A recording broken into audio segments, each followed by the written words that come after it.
We often get into some pretty complex issues here, but today's topic is really fundamental. It's a proposal to actually split a nation. Our listener shared "Split to Survive the Case for a Divided Israel." And, well, the title says it all, doesn't it? A drastic idea. Separate into a secular state of Dan and a theocratic kingdom of Judah. It really makes you think about some deep-seated tensions. It absolutely does. And for our deep dive today, we're really zeroing in, focusing just on Chapter 4 of this document. It's called the Lifeboat Vision. And as we'll explore, it lays out a, well, compelling case for this division, though definitely a controversial one. The lifeboat vision, yeah, that paints a picture, all right.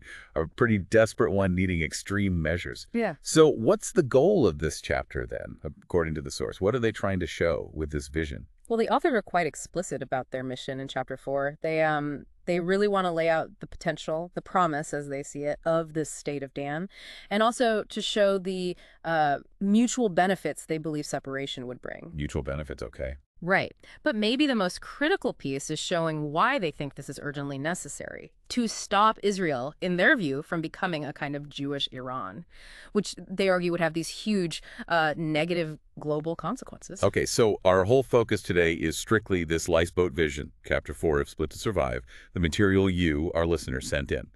Let's get right to it. They start by talking about an annus mirabilis, a miracle year back in 2021. What made that year stand out for them? Why is it a glimpse of Dan?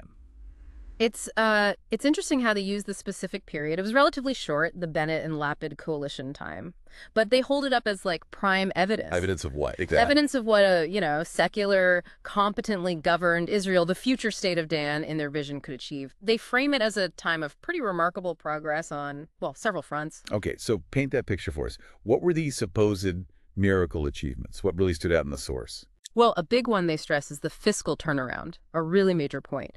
They say the previous Netanyahu government left this significant budget deficit in 2020, around 11.7% of GDP. Yeah, that was substantial. Right. But then by 2022, under Bennett Lapid, it wasn't just gone, it flipped to a surplus. Under 1%, but still a surplus. From the source's perspective, that's a huge shift. From deep deficit to surplus that fast. Yeah, that definitely sounds dramatic. What else? What other successes did they chalk up to this annus mirabilis? Security successes are another key bit, especially regarding Iran. The source claims 10 high-profile assassinations against Iranian interests during this time, and critically, without triggering a major escalation in response. 10 assassinations. Without big blowback. That's quite a claim. It is, and it's presented as proof of, effective, precise security operations. Then there's Gaza. Gaza. What about it? Chapter 4 states, there was 0 rocket fire out of Gaza during this whole period. 0. And they contrast that directly with what they call the frequent attacks under Netanyahu. So they present it as, relative calm on that front. Sustained quiet from Gaza is definitely unusual. And it wasn't just external security, right? They mentioned internal peace, too. Exactly. They talk about peace returning to mixed Jewish-Arab cities like Acre after those really intense riots in 2021. The source suggests that government was successful in calming things down, restoring order. That was a very tense time internally. Yeah. So yeah, restoring calm would be significant. Any other key events from this miracle year that the authors highlight? Yes, 2 more points jump out. They mentioned the Jerusalem Day March went ahead despite threats. They frame that as showing strength. And Operation Black Belt in Gaza, they describe it as using surgical strikes, much more effective, they say, than Netanyahu's alleged futile sand dune bombings. Strong words there. Okay, so this annus mirabilis is basically Exhibit A in Chapter 4 for the potential of this state of Dan. How do they explicitly link these achievements to that bigger vision? The link they make is, well, very direct. They argue these successes show what happens when a nation is run with competence, free from corruption qualities they believe would define Dan. They set this up as a sharp contrast to what they describe as the failures of the Netanyahu era. Right, so the miracle year is their proof of concept. Now, let's dig into the specifics they envision for this secular state. What would the state of Dan actually look like based on Chapter 4? They paint a pretty attractive picture, at least for those sympathetic to their view. First off, a strong constitution, designed specifically, they say, to block the kind of laws they see eroding democracy in Israel now. They even cite the incapacity law as an example of what it would prevent. A solid constitution as a safeguard against, well, what they see as creeping authoritarianism. Makes sense as a starting point. What about Dan's economy? Economically, they see it booming. Built on Israel's existing, very powerful $50 billion tech sector. But here's a key part. This economy would be freed from the burden, as they put it, of subsidizing ultra-Orthodox yeshivas, the religious schools. No, the subsidies, how much are we talking? The source puts that figure at around $2 billion a year. The idea is that money gets redirected back into Dan's growth, infrastructure, education, you name it. $2 billion. Yeah, redirecting that would certainly have an economic impact. What about culture in Dan? What's the vision there? Culturally, it's about preserving and, celebrating secular Israeli life. Think the vibe of Tel Aviv, the communal ideals of the kibbutzim. But crucially, without religious laws being posed and without the influence of the settler movement, it's a vision of a liberal, secular society really flourishing. A kind of sanctuary for secular culture, then, and security. Always the big question in that region. Yeah. How does Dan handle security? The vision is for decisive, precise security action. They believe Dan could act effectively, efficiently, without being held back by worries about, say, U.S. embargoes or the ICC, the International Criminal Court. Unconstrained action. Right. Those 2021 Iran operations are kind of the model they point to. Unencumbered, but effective security. Unencumbered and effective. A potent mix, if they could achieve it. Now, Chapter 4 isn't all sunshine about Dan, is it? It also tackles why that miracle year didn't actually shift things long-term in a united Israel. Let's talk about the tides against the sane, as they call it. Why do they think that promising period fizzled out politically? Right. This section really gets into the weeds of why the authors think it's basically impossible for the sane, their term, for the secular liberal side to win and hold power in Israel as it is now. A huge factor, they stress, is demographics. Demographics, okay. How so? The rapid growth of the ultra-Orthodox population. The source states it's doubling roughly every 16 years, projected to be maybe 25% of the population by 2050. Wow, doubling every 16 years. That's a massive shift. It is, and that obviously creates huge long-term political challenges for the secular bloc. But it's not just that. What other tides do they see pushing against their vision? They also talk about the political weight of Mizrahi Jews, those from Middle Eastern or North African backgrounds driven, the authors say, by historical grievances. And then, of course, the power of the settler movement, fueled by, deep religious belief. The argument is these groups form a solid bloc backing a more religious nationalist path. So a tough demographic and political map for the secular left. Any other factors they bring up? Yes. A big one is what they call Lebanonization, basically brain drain, the emigration of skilled people. Ah, right. Professionals leaving. Exactly. They cite figures like 10,000 doctors and 15% of high-tech workers leaving just in 2023, 2024. They see this as driven by disillusionment with the way things are going politically and socially. It's pretty sobering to think about losing that kind of talent. That's a huge outflow. Definitely concerning. What other forces do they see undermining their vision? They really go after Netanyahu's influence here, calling it a poison machine, stark language. They mention alleged bot farms, supposedly run by his son Yair, using sophisticated propaganda like Cambridge Analytica tactics, but boosted by AI now, tailoring messages to individual voters. Wow, an AI-powered propaganda machine. Hard to fight that. What about the regular media? How does that fit in? The authors argue that a lot of mainstream media, owned, they say, by Netanyahu allies, helps stifle dissent. They suggest there's a reluctance, a fear maybe, to criticize him strongly, claiming, for instance, that no panel dares call him a traitor. A pretty bleak view of media influence. Yeah. And the judiciary. Usually a check on power. What's their take there? Deep concern there, too. Yeah. They point to the Supreme Court's 2020 ruling that Netanyahu was fit to lead despite criminal charges. They suggest the judges were maybe cowed by threats they even named Justice Annette Barron. Suggesting the court was intimidated. That's the implication in the source. And looking ahead, they fear the Shin Bet, the Internal Security Service, could become like a KGB under someone like Ben-Gvir, targeting dissenters, especially after the current head, Ronan Bar, is expected to resign in 2025. So, a judiciary under pressure, a security service potentially politicized. Mm-hmm. That doesn't sound good for those wanting change through the system. What about protests? They address those too, right? Yes, and they're deeply pessimistic about them. They basically say protests are futile against what they call the cults, their term for groups driven by Moroccan hate, settler messianism, and ultra-Orthodox zeal.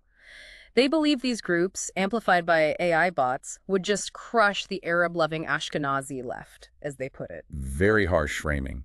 Sounds like they see street movements as hopeless, Hmm. and they criticize the less approach to things like hostage deals and inquiries. Yeah, quite critical. They see it as naive. On hostage deals, they bring up the Gilad-Shalit exchange, arguing it directly led to October 7th. They think the left calling for similar deals hasn't learned that lesson. A controversial link to make. Definitely. And regarding inquiry committees investigating things like the submarine affair or the Marin disaster, the authors just believe Netanyahu is masterful at defaming them, making them ineffective. Okay, so the picture painted in Chapter 4 is one where the secular liberals face these huge demographic, political, and systemic roadblocks, making their goals seem impossible within a united Israel, which leads them to this fear of a Jewish Iran. What does that actually mean in their analysis, and what are the global dangers they see? Well, the Iran comparison is obviously meant to shock. They suggest that without the secular balance, without external moderating forces, Israel could become a theocracy. Religious law dominating public life, freedoms curtailed. They present it as a real looming threat if things don't change course drastically. And the global fallout from this Jewish Iran, what do they foresee? They paint this picture of Israel becoming increasingly isolated and vulnerable, pointing to what they see as weakening U.S. support. Things like the U.S. supposedly tying Israel's hands in Gaza, delaying ammo, maybe even shielding Netanyahu from the ICC. A sense of waning U.S. backing. Right. Plus new threats emerging, like Yemen allegedly bombing Israel's airport, and the general possibility of a U.S. withdrawal from the region, leaving Israel more exposed. Less support, more threats. What else adds to this global peril feeling? They also bring up the prospect of major global disruption around 2030 because of AI and automation, displacing billions of jobs worldwide. Okay, how does that connect? Their fear is that in that kind of chaos, with massive economic upheaval, Jews could become scapegoats again, blamed for the fallout from technology. A terrifying scenario. Jews blamed for AI job losses? They also mention a really disturbing quote, don't they? Yes, they attribute a quote to Sarah Netanyahu, "Let this country burn." And they connect that sentiment to the risk of what they call Holocaust 2.0. The implication is truly chilling that current leadership actions could, they fear, lead to another catastrophe for the Jewish people. That's an incredibly stark warning. It really drives home their sense of urgency. So the fall of a strong secular Israel isn't just regional, it's a global threat to Jews everywhere, especially with rising anti-Semitism and this potential AI disruption. Which brings them back, inevitably, to the solution. The lifeboat. The state of Dan. What salvation does it offer? The state of Dan is positioned as the absolute antithesis of that Jewish-Iran scenario. They imagine an economy maybe rivaling Singapore, powered by that huge tech sector, roughly 15% of current GDP, they note. And that wealth gets reinvested in Dan, not sent to religious schools. A tech-powered economic dynamo. What about the political and social side of Dan? Politically, a strong democracy, an independent judiciary, not under threat, a Shin Bet loyal to the state, not politicians. Culturally, that vibrant secular life, Tel Aviv's energy, Haifa's cooperation, but free from religious coercion. Liberal democracy, strong economy, secular culture, and security. How does this independent Dan defend itself? Again, it's about effective, decisive action, like those alleged 2021 Iran operations. But without the constraints they feel are currently imposed by international concerns or the settler movement's influence. Swift, effective action in its own interest. Okay, so Dan is the escape hatch, the chance for secular liberals to build their own secure, prosperous state based on their values. What about the other side of the split, the Kingdom of Judah? Do the authors see benefits for them too in separation? They argue yes, absolutely. For Judah, it means freedom to finally pursue their theocratic vision fully without secular traitors, as the source might frame them, getting in the way. And maybe more pragmatically, without Dan's tax revenue, Judah would have to become self-sufficient economically. They see that as ultimately a good thing, a necessary step. So freedom for both sides to pursue their own paths without interference. This leads to another striking phrase in the chapter, the matrix of madness. What's that about? The matrix of madness is their term for how they see many Israelis currently living, trapped, essentially, blind, in their view, to Netanyahu's alleged manipulations and the real dangers the country faces. Like they're living in a simulated reality, unable to see the truth. Stuck in a false reality. And how do actions by the left, protests, committees fit into this matrix? They see those actions as, well, part of the trap, not genuine routes to change, but things that actually feed Netanyahu's narrative. By playing that game, the left is reinforcing the system, not challenging its fundamentals, according to this view.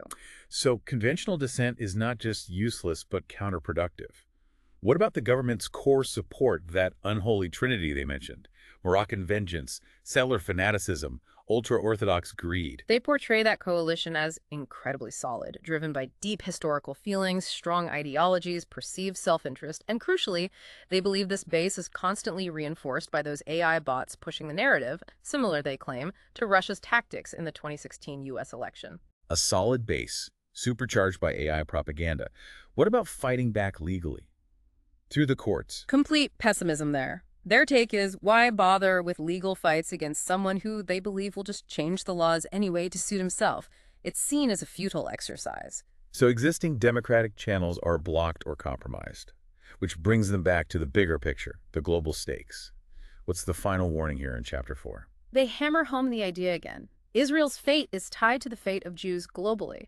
If Israel, as it is, fails or becomes this theocracy, it's catastrophic for Jews everywhere, especially, they stress, with that coming AI-driven global upheaval potentially fueling anti-Semitism. A weakened or theocratic Israel couldn't be a refuge in that scenario.